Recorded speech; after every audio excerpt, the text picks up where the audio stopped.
Welcome to Superlative. I am your podcast host, Ariel Adams. In each episode, you will meet someone who has inspired or takes inspiration from today's wristwatch industry.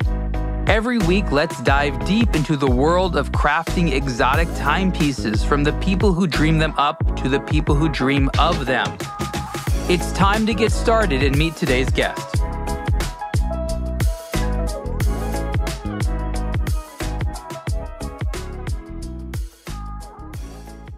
Hey everyone, Ariel Adams here with the Superlative Podcast. My guest today again is Barry Cohen of ProTek. Barry, welcome. Thanks, Ariel. Always great to be with you. Appreciate your time. So one of the things I love about talking to you about ProTek is that even though you're not new to the industry, it's still a relatively new brand, and you have this sort of what I call the startups and downs, right? And it's been a very interesting couple of years because you went into this with a huge amount of excitement, a lot of knowledge, and you've had high times and low times, and then high times again. Talk a little bit about the emotional experience that you and others running brands like this feel like, and how it's it's a very emotional experience. Yeah, and I'm not sure exactly if you meant the high times currently on this brand or the high times in my career prior. So I'm not sure what you wanted me to address. Well, I think we're talking about ProTek because every brand has highs and lows, but I think right now is a good high point. And I think that it's people don't really understand how many opportunities small brands can fail. There's so many instances where things can go bad. It requires perseverance to keep picking up because, again, there's lots of tripping that happens. I guess you call that tripping at the early stages of brands, right? Yeah, I mean, this touches on a big change in the dynamics of retail in our world, which has occurred over the last couple of decades. But let's say this: I believe it's a lot harder to launch a brand today than it was, say, 20, 25 years ago. It's almost as if the method to launch the brand has been reversed. And I mean, if I'll dive into this, I'll try not to bore too many people or bore you with it. But the changing dynamic of retail has had an impact on how one can get a brand going and the difficulty of doing so. You mentioned the reversal. Try to explain that, because I think that establishing the scenario is helpful because people need to know exactly the context that we're talking about here. All right, so let me just give you one example. When I live in Northern California. When I first arrived in Northern California, let's say 40 years ago, there were 14 department stores I could call on here, just to give you an idea. Today, there's 3 department stores, and none of them are based here. What is the effect of this? Well, in the old days, it was a lot easier to gain entree into stores and try to begin the growth of a brand and of a business by getting that entree. Today, gaining entree into the much fewer stores is extremely difficult. The retailers are less likely to want to take a risk, per se, with a new brand. They essentially want tried and true brands that the consumer's already screaming for and asking for. So that gate is pretty well closed most of the time today for a new startup. And that's a big difference. I mean, in the old days, with so many retail stores before conglomeration of retail, buyers had the latitude and the wherewithal to test newness and to try new brands, even if only for the express purpose of trying to give their department a little different character from every other department in the multitude of stores. And I can remember this even back in my costume jewelry days, where there was a buyer at Bullock's North who prided herself on having a very, very unusual department. And it was special. And you knew when you walked into that department, this was that lady's department. Today, I could take you into any retail store, blindfolded, take the blindfold off, and if you don't see the store name, how do you know what store it is? You don't, because it's cookie cutter. They're all carrying the same exact merchandise. And that's what I mean about a changing dynamic. So how are things reversed? To come back to your question, it felt like in the old days, you could kind of get your feet wet a little bit at the retail level where consumers could experience you, see you, talk to salespeople about you. That's another story, less salespeople.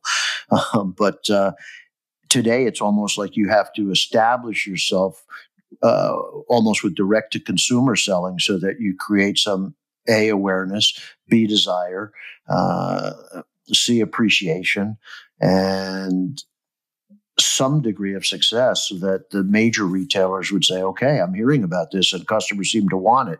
Let's bring it in. So that's what I mean about a reversal of the processes to get yourself into wide stream retail. I want to comment on that because I thank you for that story and it's incredibly relevant. One of the things I want to say about that is companies that make watches today have had to add on a significant new component to their business, which is the demand creation side. Because as Barry indicated, in the past, the job was to make a good watch that was desirable. And then you went to a relatively narrow set of distribution channels who would sell products to the consumer and basically say, have I got something cool for you? Your consumers want new stuff, cool stuff, exclusive stuff. I can offer you that if we work together, and maybe even only you have to sell that. And that was the way things were, we'll call that traditionally. Nowadays, the retailers, department stores, et cetera, no longer have those monopolies on consumer attention. To reach a consumer, it's as easy as spending a little bit of money advertising on social media in many instances. Do you reach every consumer? No. Is it cost effective? Not really, but is it doable? Absolutely. And it used to be that a brand, to reach consumers, had to go through the store, and the store put their effort into developing the relationship with the consumers, not making stuff, because they knew there was always some brand there with something cool that would just love to have that ability to get in front of customers. And so now you have companies that, by necessity of the current, we'll call it internet commerce economy, have to do so many more tasks than they used to, meaning make great products and make demand, in an environment which is so hyper-competitive. Very rarely are there the budgets or margins that allow companies to be that big. And it's a very strange situation to be in, isn't it? It really is. And it's it just makes it, there's nothing easy about it. Let's put it that way. It's very difficult. You certainly have to have some money with you to do this. I can't imagine trying to launch a brand without some capital, whereas in the old days, you could launch a brand and just gain entree into stores because there was something compelling about the product. And bit by bit, you'd get organic growth. Customers would start to buy it. It would start to catch on. More advertising would happen with the given retailers. You get orders. You get orders from retailers. Yeah. You could take that contract to a bank and say, if I have the money to make this production run, I can make this money here. Loan me the money I need for the production run, and you can see I have a guaranteed order. These days, there's no guaranteed orders. It's, I need to make, we'll just say 1,000 watches, and then hope I can sell them one by one to consumers on the internet, which is really the changing dynamic. There's no one out there anymore that, for the most part, is willing to buy 1,000 units of a watch and offer you a big sum. It's a very different game. Would you modify what I said or add to that? Well, I would basically concur with you. Everything you've said is 100% accurate. And here's one thing I would add to it, for sure. Coming back to the discussion about conglomeration of retail, the difficulty of gaining entree into retail, the fact that it's cookie cutter merchandise being shown at retail predominantly. Add one more dynamic.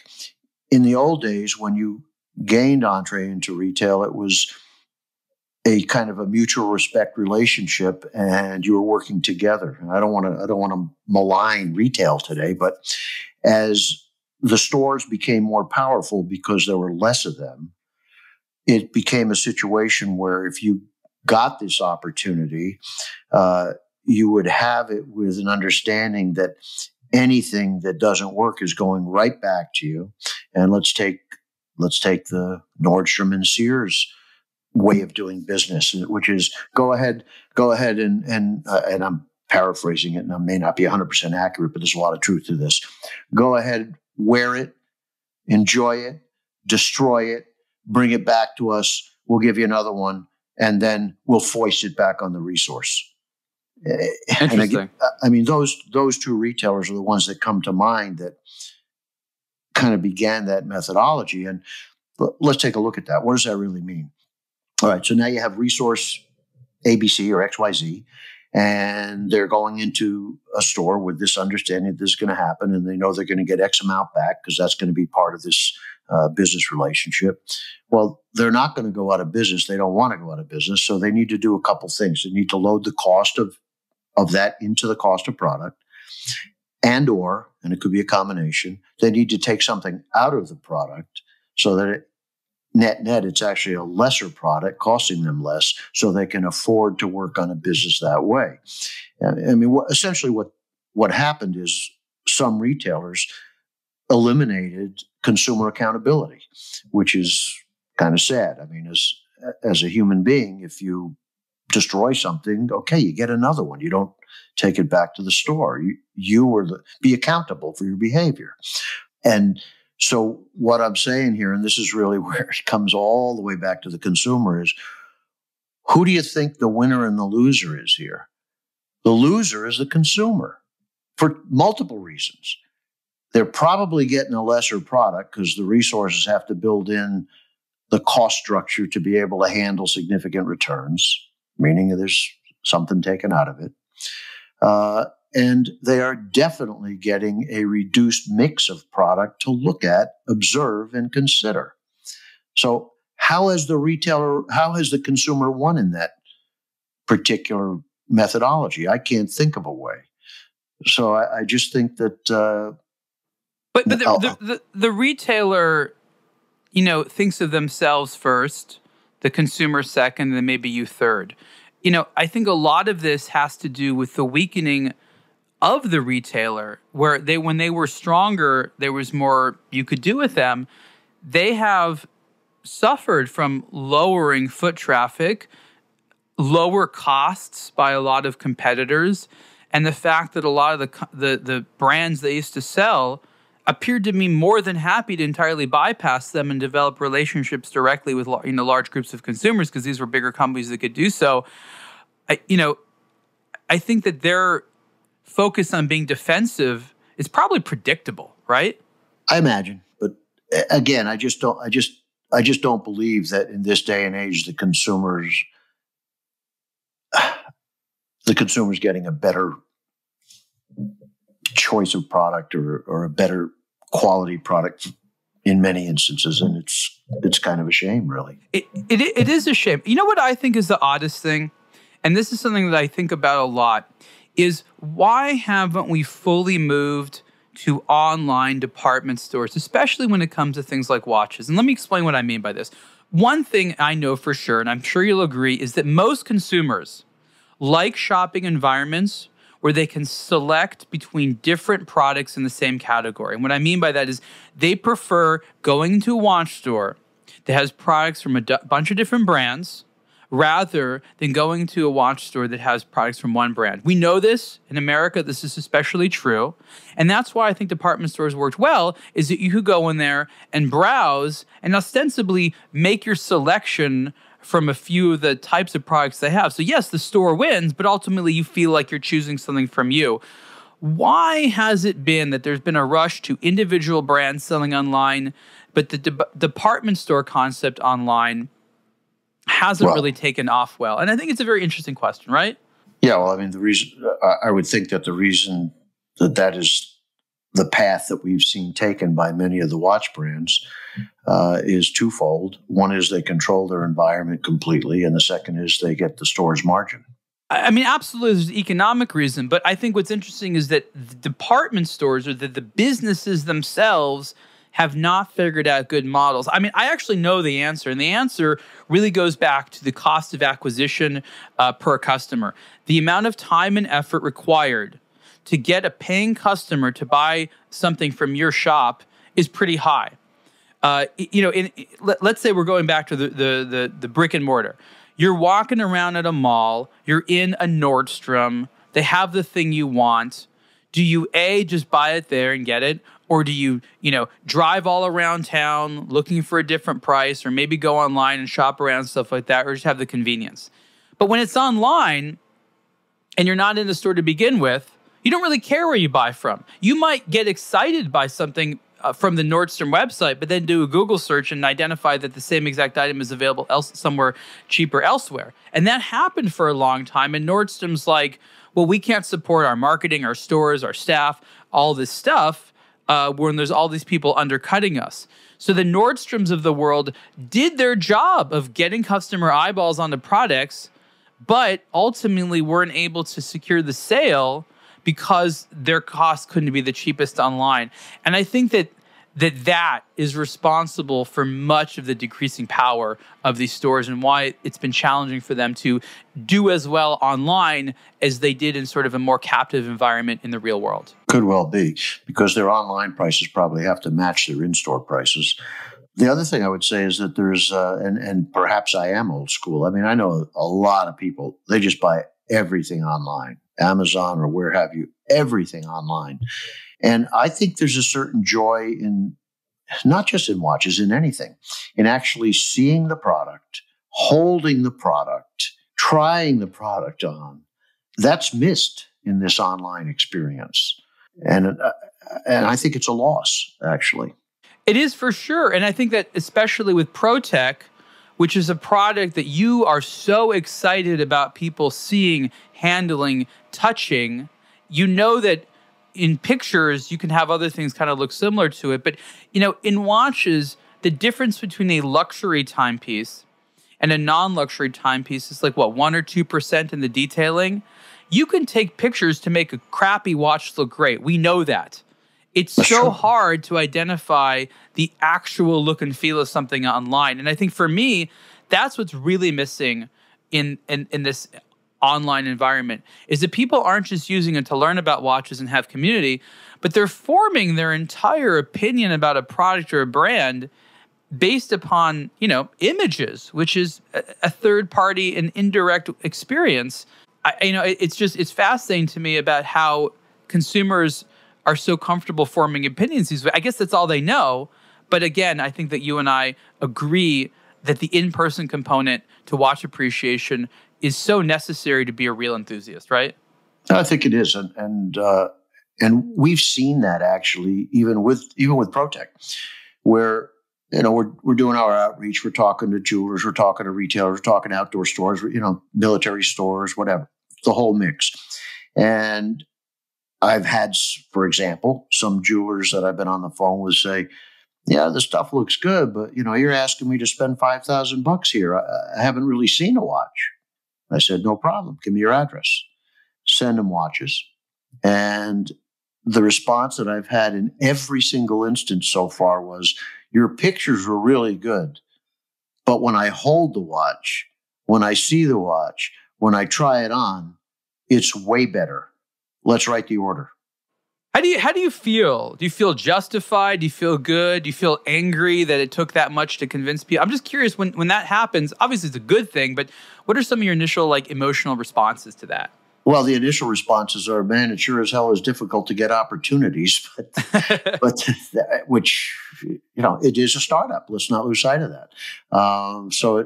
The difficulty is inherent in any startup. And so that's the downside and the frustration, if you will. Thankfully, I know we make great product. I know it's well designed. I know it's well made. And thankfully, when it gets into the hands of people that would be the decision makers, they arrive at the same epiphany. Wow, this stuff is really nicely made and it's a great value. And so we gain that opportunity, but it's frustrating that, that it's not that easy to get that opportunity. I've single-handedly watched the process of cheaper and cheaper watches being touted as luxury products online. First, it was lookalike products that were meant to look like the more expensive ones. Then they replicated the way that expensive watches spoke about themselves. Then they replicated the entire branding and things like that. And what you have is this interesting economy where they try to use all the ambiguities of the internet in their favor. right? all the tricks you can think of to persuade people who haven't seen something that this is cool, whether it's testimonials, strategic discounts, very attractive lifestyle photography. I remember seeing certain startup websites for watches where they would have all this amazing imagery, but you would notice is that there's no watches and any of that actual imagery. So like there were some like renderings of watches and then a bunch of like essentially unrelated graphics that some designer decided to include. And it's like you thought about it carefully, you realize like, wait a minute. Like these watches have never actually been shot in this environment. Someone just sort of photoshopped all this together. But they have found that in many instances, that's enough, right? Because they only do as much as is necessary to make the amount of money that they think they need to make, right? They're not going to put $10 million into a website if they're not expecting or not hoping to make that type of money back. And so it's been this very interesting, like I said, experience of seeing what people think they can get away with to sell a watch, right? Yeah, I've noticed exactly what you're talking about too, that it's really less about I guess we're talking watches, but it doesn't have to be watches. It could be a bottle of tequila. It could be anything. But it's really about selling an image and a visceral feeling that one gets when you look at the image more so than the actual product, which is kind of odd, actually. No, it's a hack. They're hacking into the consumer sentiment. They recognize that satisfies us, that gets us curious, and that we're willing to spend money to satisfy that emotion, right? The internet is really good at this. It's identify. Yep. It's like, hey, you have this emotion. B, here's a thing that can supplement that emotion or add to that emotion, or give you the emotion you want. All you need to do is buy this thing. Yeah. And internet marketers are so good at identifying a need, saying that they have the solution to your need, and all you need to do is buy it.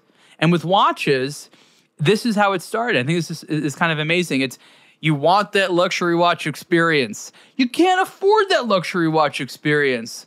Buy our watch. It's going to give you a lot of that luxury watch experience. It'll make you feel like you're wearing a luxury watch, even though you're not paying luxury prices. And that's essentially what the pitch has been a lot of the time. And consumers not even recognizing that's the pitch, buy into it very enthusiastically, don't they? Yep, exactly. Yep. And it's funny. I mean, as of a couple of years ago, the term luxury, especially online, was beaten to death. I don't think the term luxury means anything on the internet anymore. I think it's so genericized, it's just a pleasant sounding term. I can't disagree with that either. Right? No, I can't disagree with it. Although we all know that there is something called luxury, and we all know that certain items truly fit into what we historically believed luxury meant. I mean, the thing is, do we all know? Because I learned that a lot of the younger enthusiasts who for the first several years of being consumer did it online don't really recognize what luxury is in the product sense until they see it. They literally think luxury is just a marketing concept. It takes time for them to actually see the difference between a high-end product and not a high-end product and be like, oh, that's what they're talking about. It's not just branding. It's not just, endorsed celebrities. It's the fact that this item works better, is made better, looks nicer than this one. And I think that's sort of, at the end of the day, what allows the high-end segment of the watch industry to maintain is that authentic, visceral, tactile difference, which is entirely lost on the internet most of the time. Well, that's exactly what I was about to say to you, that you can feel the difference. I have a few nice high-end watches. And just the other day, I put on an Omega Seamaster, and the thought, and most of the time I have to wear my own brands, right? Because I'm in the watch business. But I have a nice Omega. I threw it on my wrist, and I said, it really does feel nice. And it's really nicely made. And I mean, it is visceral, and you can feel it when it's in your hands or on your wrist. So that comes back to the discussion earlier about how important it is to be able to actually see, hold, touch, feel, put on a product live as opposed to looking at them on the internet. So let's talk about some of the important people that you've recently acquired, I'll call it that, to wear ProTek, because in the internet economy, if you can't see and touch it yourself, we will sometimes be okay with a substitute. And if it's a famous substitute or an impressive substitute, that's cool. So knowing that it's going to take a while before more people physically put a ProTek on their wrist, your strategy and a common strategy is to say, here's some important people that have chosen to wear it. Who are those people? And talk a little bit about that extension of the ProTek brand, that you now have some important wrists that you have watches on. I mean, I don't know that we have that many quote unquote important people, but I can tell you certain things that we've been working on that are helping to establish brand credibility. Let's call it that. When we last spoke, Ariel, that goes back quite a while. I think it might be almost a year or 9 months or so. And a lot has happened in the interim, aside from getting into dozens of accounts, thankfully. We still need a lot more. We acquired an affiliation with the United States Marines, which is something that we're very proud of and very happy to have developed. And I can tell you how it came to pass, and I'll tell you what its primary purpose in my view is. Any product, I don't care what the product is, it doesn't really matter. It could be watches, it could be shoes, it could be suits. For women, it could be handbags, it could be jewelry, it could be, go down the list. It doesn't matter what the product is. That product has a certain outlook, a design, and that either appeals to you or it doesn't. So that's where you need to visually see it and say, okay, I like this or I don't like it. And getting or developing this relationship now with the United States Marines, for us, that's a very important hook to get people to take that look. And I noticed that even at a couple trade shows as I was showing watches, and people like them right away. I mean, I think our designs are, look, I'm subjective, but I think our designs are very good. Our designer is highly accomplished, having designed some of the top Tag Heuers and some top Gucci's. I mean, he's got a long history. And we came up with what I believe are aesthetically pleasing designs. And so that's great. They're on display. A customer sees them. They're pleasing. That's great. But sometimes it's nice, not sometimes, always it's nice if you have some kind of hook that will actually make the people say, oh, really? Let me take a look. And this affiliation that we now have with the U.S. Marines, for us, it is that hook. And I saw it at trade shows where people were looking at the watches and loved them. And I said, and here's the official United States Marines Club. Oh, right away heightened interest.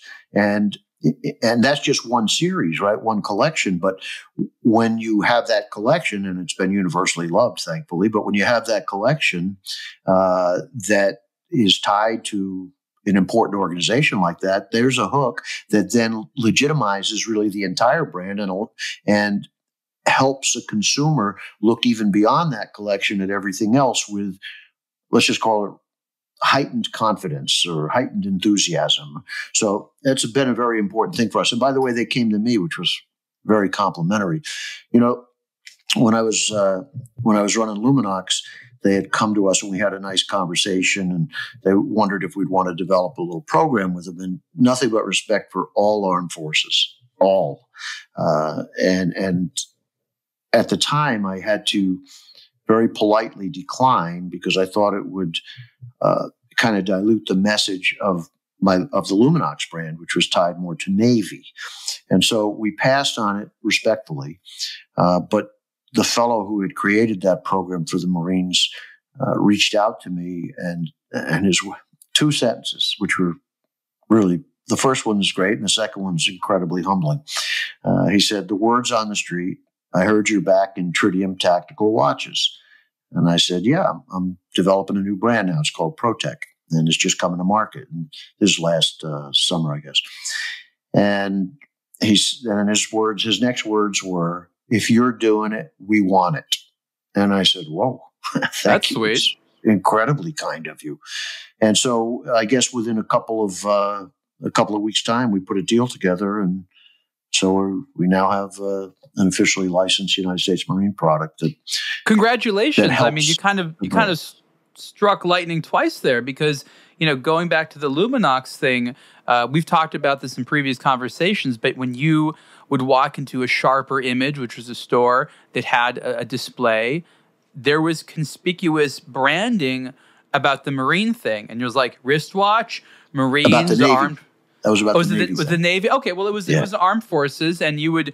Oh yeah, it was the Navy SEALs. That's right, the Navy SEAls. Yep. And you didn't even need to know too much more than that. It was like, oh, it's good enough for them. Well, they like high-end equipment. They're very demanding. Their stuff needs to work well. They're not about fluff. They're about substance. And that type of, I'll call it authoritative shortcut, especially in the United States, works very, very well. But it needs to be backed up with truth, right? If it's just a hook and you can't back it up with a real product story, then it's that's it. It's you've lost your relationship with that consumer forever because you've BS them. That's right. You never want to BS them. You got the proof's in the pudding, and it's got to be there. And by the way, to your point, let's take Sharper Image. When we first launched with Sharper Image, they didn't even refer to the brand as Luminox. They just called it the Navy SEAL watch. So that goes exactly to your point. And I had to have conversations with Richard Thalheimer, who was the CEO at the time, to say, "Hey, Richard, we're trying to build a brand here.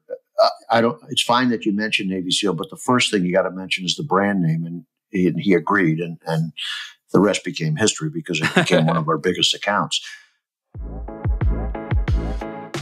Hi, this is Ariel Adams, founder of aBlogtoWatch, with a message about eBay. I visit eBay daily and have been relying on eBay to learn about and acquire watches for more than 20 years. Did you know that you can now buy watches directly from brands or their authorized dealers on eBay? Timepieces coveted by watch enthusiasts from brands like Zodiac, Laco, Parallel, and more are part of eBay's Certified by Brand program. Here's how it works. Luxury names are partnering with eBay to bring brand new and pre-owned watches and other luxury accessories directly to you. Certified by Brand includes a minimum 1-year factory warranty for watches and offers an unprecedented selection of new and used watches directly from the source, all with the peace of mind you can expect from eBay. Visit ebay.com/certifiedbybrand for more information.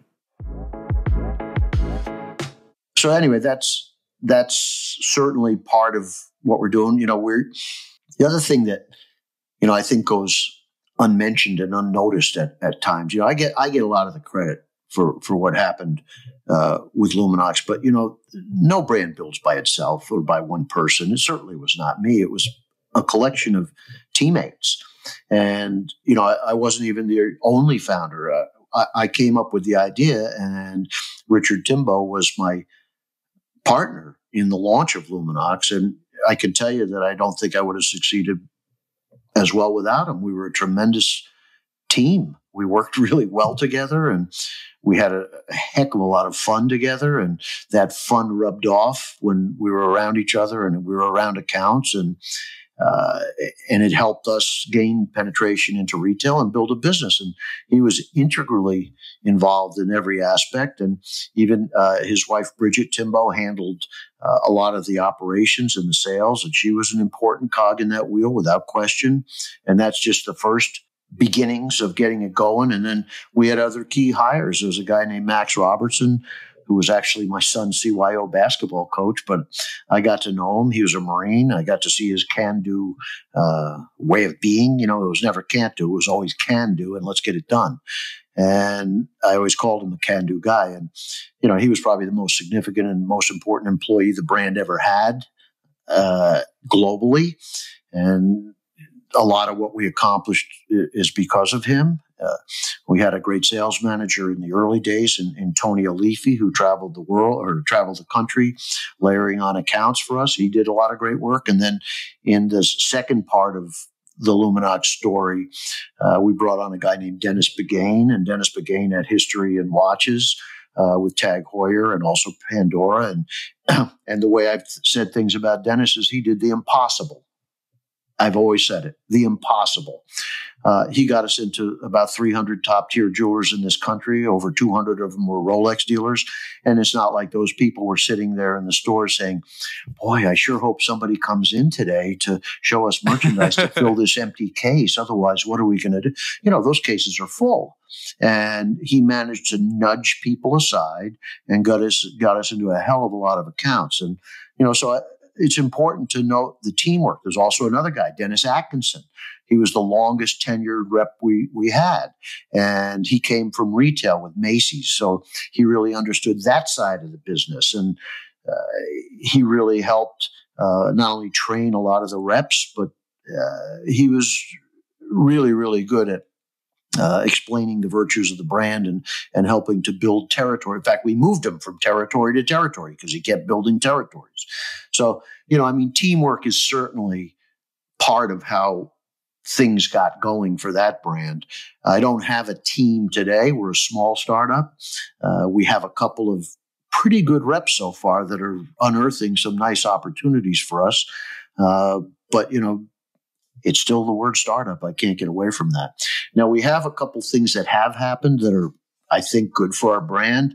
Out of the blue, much like how the Marines called me, out of the blue, I started hearing from people in law enforcement, first responder groups that have said, I hear you're back in doing tritium watches. Would you make watches for our group? And of course, we're underway on several of those for different law enforcement and first responder organizations. And that's part of building credibility for a brand. Also, if you supply San Francisco police or ATF or whoever the heck it is, SWAT teams, well, that's kind of similar to or analogous to what you said before, where, if it's good enough for them, it's good enough for me. And so, of course, we pursue those and we want those, but thankfully people have actually come to us for that. So that's wonderful. We just aligned ourselves with a group in Hawaii called iWaterman. And I'll tell you a little bit about them. That I've made the watches for the official watches of the Hawaiian lifeguards. Right. And I'll tell you that watch for that price is one of the best beat the crap out of it watches you'll ever see. And we've been you can bang the hell out of this thing. And it can stand up to it. And they're made in a dust-free clean room, and our defect rate is down around 0.5%, but I'm not really going to dwell on HLA, but those lifeguards over there. In fact, here's a true story. I was at the SHOT Show. What I was going to tell you is those lifeguards over there are experts at ocean rescue. They develop the protocols that are used the world over in expediting ocean rescue, from the use of the jet ski to get people out of the water fast, the tow sled that they invented to get people onto, because you got X number of seconds to get out of the Why all in Hawaii, by the way? I mean, there's other places where people are swimming. Well, there's less than a dozen places on this planet where they have the big wave surf contests. Right. And Hawaii has many of them. There's a few others. There's Navarre in Portugal. There's the Outer Banks, I think it's called. Oh, so it's stemmed around the danger of the competitive surfing. Correct. I see. And that, any, low, smaller surf is easier to be rescued from. When a wall of water coming in that's 50 feet tall comes in, you can imagine the inexorable power of that. And it's much tougher to be rescued, and you got a smaller window. And so these guys in Hawaii, there are some women too, but some of these guys like Brian Kealana, he's a lifeguard legend. So like they're the Navy SEALs of lifeguards. Yes. And so now what I'm going to tell you is they train U.S. Special Forces and U.S. military in expediting rescue in ocean environments. In fact, last week, they trained Navy SEALs. And the week before that, I believe they were training Army Rangers. So, it happens all the time. I was at the SHOT Show. A guy from Virginia pops by our booth. I'm showing him the ProTek watches. Yeah, he's interested, blah, blah, blah. And we started talking about it. He knew my background with Luminox, Navy SEAL. He's a Navy SEAL. And he wasn't, a younger guy. So he was in management. He was in his 40s. And I said, do you want to look at Hawaiian Lifeguard while you're here? He said, yeah, let me see it. And then I jumped into, these guys are the real deal. They're serious water people. And he goes, you don't have to tell me. I've sent dozens of my guys there. So, here's a Navy SEAL telling me that he knows damn well about them. Anyway, some of these guys created a company called iWaterman. And this company now trains military and special forces all year long in 10-hour-a-day sessions, 5 days a week. And, I've known him for years because some of these legends helped me create the Hawaiian Lifeguard Watch. So I reached out to him on a recent trip, and I went and met with him, and I said, this is what I'm doing now with ProTek, blah, blah, blah. You know my history, you know Luminox, so on. And next thing you know, now we are the recommended and suggested watch of I. Waterman, and they are letting the entire military world and special forces know about it. So there's an affiliation that can help our brand in creating more awareness for some of what we would call our target customers. And that's in that same arena, that same first responder arena. But we are actually taking an interesting step outside of that arena that I want to tell you about, because it's something very, very different for me anyway, and for watch brands I've worked. There's a guy I know who was a big fan of Luminox. Pardon my earpieces; they were slipping there. There's a guy I know that was a big fan of Luminox. I've known him for years. He was actually lead guitarist for Steve Winwood for 20 some odd years. Played with Clapton, played with George Harrison. He's pretty much a guitar virtuoso. And I got to know him because he was teaching a friend. And as we got to know each other, he said, hey, I like this Luminox stuff. And he started wearing Luminox. And I recently, last year, I saw an email back and forth with him. And I said, I don't know if you know, but I've gone in a new direction. I'm doing ProTek. Told him a little bit about it. He says, if you're switching, I'm switching. Okay, great, wonderful. And he had gotten his son into Luminox. So I get a call from his son. And his son was is deeply embroiled in the world of tennis. He was the University of San Francisco tennis coach for well over a decade. And he was on the pro tour at one point. And so he calls me up and he says, my dad says, you got a new brand. I got to see it. Let's go for lunch. So we went for lunch.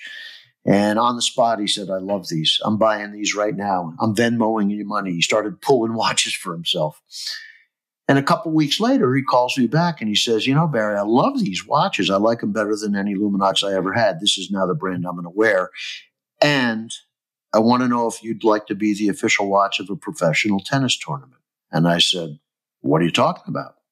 And so he has created a new tennis tournament that touches on a societal issue that we hear a lot about today. In fact, it's kind of in the news today with women's soccer. The U.S. Women's soccer team pioneered equal pay, as you and your audience probably knows. So this fellow decided to create the first ever tennis tournament, pro tournament, with equal prize money for both genders, and got it approved by the WTA and the ATP. And the tournament is at Stanford in the third week of August, so a couple weeks from now.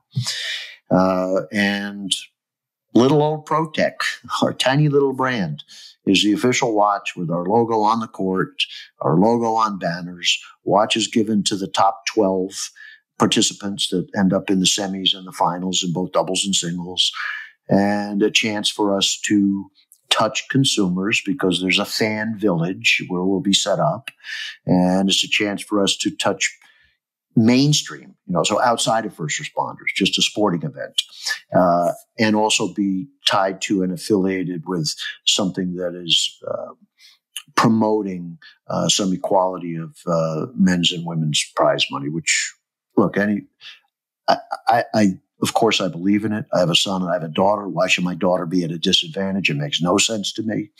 And so I thought, okay, this is a good thing to tie ourselves to. So that's kind of nice for a new brand. Absolutely. And isn't it kind of amazing that a wristwatch is chosen as the symbol to celebrate all these things? All these organizations seem to like wristwatches to celebrate group identity, or that they feel very proud of some accomplishment. I think that you and I are equally lucky that in addition to people wearing watches to tell the time, they serve all these other social functions. And, I've written about this many, many times in many different ways, but that these organizations today don't even ask themselves, they're like, yes, we need to have a watch to commemorate our group identity.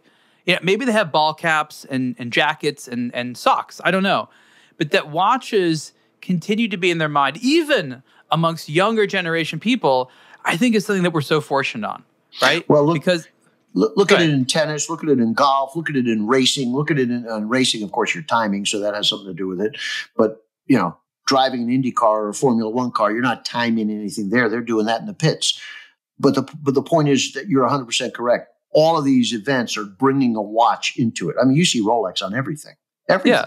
The watch is arbitrary in a lot of ways, but it's a symbol. It's a very serviceable symbol. There's a lot of practical things.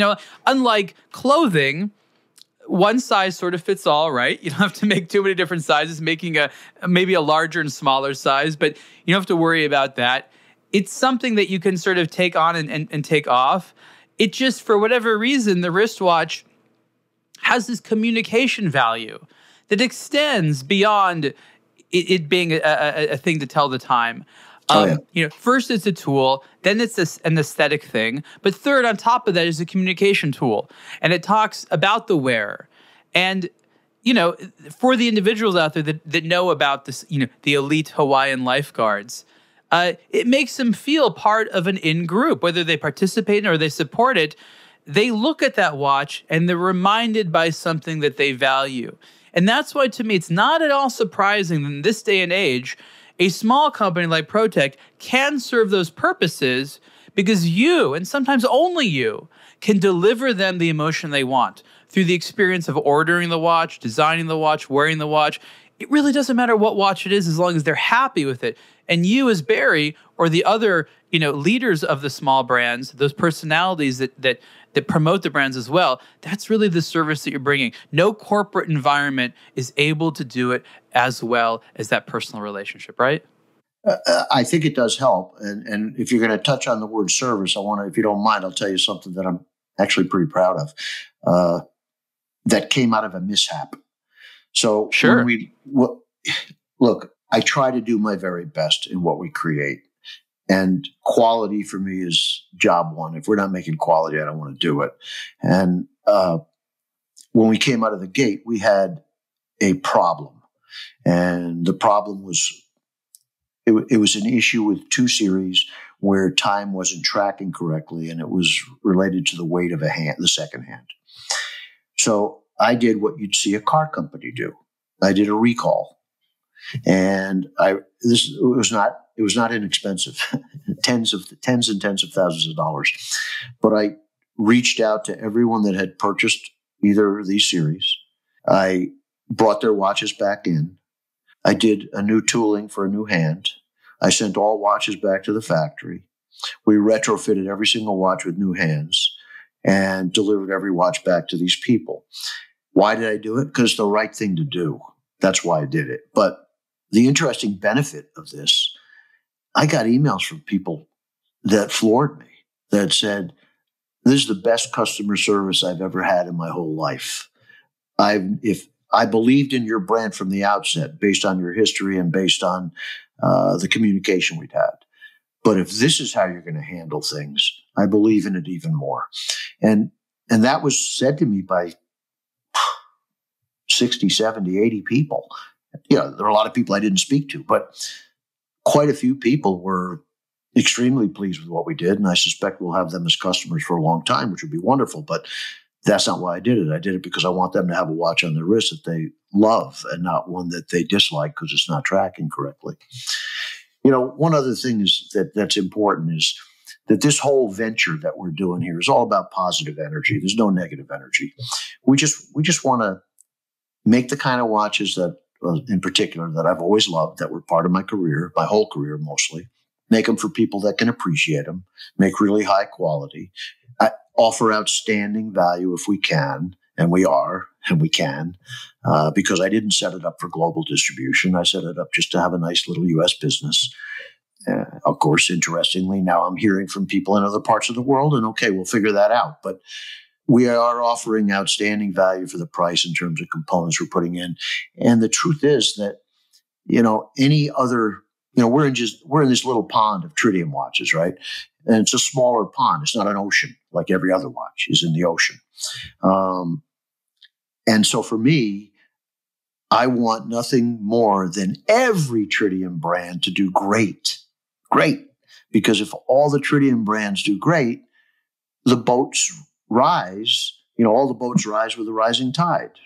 And so it could help us as well. So I don't see this as competitive in any way, shape, or form with any other brand. I see it as, if this is the pie today, this is the pie that we want, a bigger pie. And we'll just take a tiny slice off the side. And that's kind of how we're looking at the whole brand. That makes sense. I want to change topics a little bit to teams, because I thought that was so interesting when you were discussing about when you were working at Luminox and how the team was so responsible for much of the growth, especially the representatives and the salespeople. You know, the importance of teams, of course, is just as important today. And obviously, when there's less resources, less of a team. But what I want to talk about is, how do you train team members these days? Because I think the process of doing well, selling a watch, is anything but straightforward. There's no direct types of sales experience that easily ports over. There has to be additional training. There has to be additional understanding of what you need to sell and how a brand works and the timeframes. How do you find team members? Is it easier, harder today? And talk a little bit about how to train them to understand what the actual mission is, because I think it's quite different than selling other goods. Well, first of all, it's more difficult than ever to find quality representation. Okay. Again, it's not, everything's more tough today. Right. But the way I've always seen the best way to, quote unquote, train people, I mean, I just think of myself as an individual, as a sales representative. Okay. I took on whatever. I mean, for 10 years, I worked for Wenger as an example. And what I did there or with any other brand is, I want to go with you on your sales call, and I want to sit and listen. And that's how you absorb somebody else's presentation. You absorb product knowledge. You absorb the sequence in which they deliver the message. Then you go with somebody else and you do the same thing again. And bit by bit, you pick up cues from this person, from that person. And then you take your own innate abilities and your own way of how you would present something, and you meld it with what you've learned from the other people. And there's your presentation for presenting the product. Now, part of that has to be product knowledge. You got to have some knowledge as to what it is that you're actually selling. And that has to be imparted to the recipient of the presentation. But actually, the other aspects of training, which you'd find in the corporate world, is like manuals, where you have a manual that explains, this is our process, these are our key selling points, or USP, here's our components used, and that's kind of the dry stuff, but it's stuff you got to digest and learn. And the rest comes from, I think, absorbing how others that have managed to make it work, absorbing how they present it, and trying to assimilate that into your own presentation so that you have a good way of presenting the product. Do you think that it's enough to really love watches? Do you really need to love watches? Because there's a lot of people that love watches that come to me and they'd love to be in the watch industry. And I think sales is obviously a natural start for many people unless they have special technical skills. But then I also notice that there's a lot of people that do excellent at selling watches that don't really know too much about the product. And I want to know from your experience, how important is product love, and how can someone learn about the product on the job? Well, the love creates passion. And the passion is, again, to use the word visceral, the passion is visceral. People will feel it if you have that passion. And then the other aspect is just the actual product knowledge. So it's two things. It's knowledge of the product itself, how it compares to those that are out there, and then the passion you have for the given products that you have. Okay. So, I mean, I think the important thing is, if you're in a hiring position, should you rule out people who don't like watches? Is that a necessary component? Can they be taught? Because this is an interesting question. Well, I mean, it would be very hard for me to, let's say I met somebody who says, I don't wear analog watches. I got my cell phone, or I got my iPhone, iWatch, or Apple Watch, or that would be a hard person to bring on to sell an analog watch. I can't imagine it, frankly. I just, I don't see that working. And it's interesting because these are two dynamics that we've seen happen over the years, right? I'll give you one. My son graduated 8th grade. I gave him a nice review Tolman watch. And of course, he had a couple of Luminoxes, right? And by 11th grade, he's no longer wearing a watch. And I said to him, "Hey, Mike, I see you're not wearing a watch. What's up?" "Yeah, I don't need it, Dad. I got my cell phone." Okay. If you push... You're like, what family do you come from? Yeah, but if you push, they're going to push back. So I just let it be, right? Well, you got kids. You'll see as they get older. I know. And so I let it be. But, I noticed somewhere around the third or fourth year of college, third year, he starts wearing a watch occasionally. Fourth year, he's wearing a watch. Goes into the workforce, he's wearing a watch every single day. And so then I said, well, I thought you didn't really need watches. And he gave what I thought was a very cogent comment and very, very, very appropriate and 100% accurate. He said, "I don't need a watch. I wear a watch because it says something about who I am." And isn't that really the case? I mean, when you get right down to it, like for example, you're an avid scuba diver. Your watch of choice is probably not a minute repeater. Oh, it's probably not an Omega Constellation, as an example. Something that's a little dressier. Your watch is probably a bang it up dive watch, and that says kind of who you are. So to me, and if you think about it, by the way, women have a lot of ways where they can express who they are in this kind of manner, whether it's attire, hair fashions, nail fashions, handbags, shoes. You can go down a long list. But guys don't have that many ways to say, this is me. And, at one point, the writing instrument, pens, fountain pens and so on was a big category. It kind of disappeared. But watches remain as maybe the strongest element a guy can put on himself to say, this is who I am. Absolutely. And maybe for that reason, I don't think we ever have to worry about the analog watch business dying. And I'll also point out that, and you remember it, Ariel, that when the Apple Watch hit the scene, it was quite an anomaly. I mean, no one had ever seen rapid growth like this. And I'm not sure if these numbers are exact, but I think in 18 months, they sold like 5.7 million watches or some crazy number and became, quote, the second biggest watch company in the world, supposedly. And, building a watch brand usually takes generations. It doesn't happen that quickly. So that was a highly irregular thing. And it dampened the standard analog watch business terribly. I mean, businesses went off by as much as 50%, from 20 to 50% in sales. But interestingly, within a couple of years, you saw that analog business climb right back. And now it's higher than ever. Yep. And I mean, you can read all the reports. Swiss exports to the U.S. are way up, and all watches are selling just fine. The industry is very, very safe.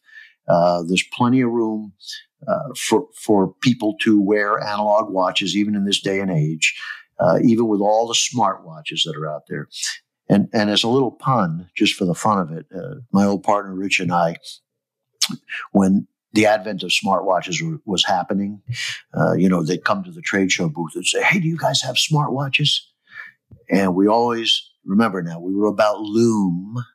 So our response was, no, we really don't, but we have bright watches.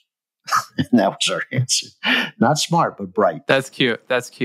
I just want to remind you that in 2016, I wrote an article called "Smartwatches Will Be a Highway to High-End Watches."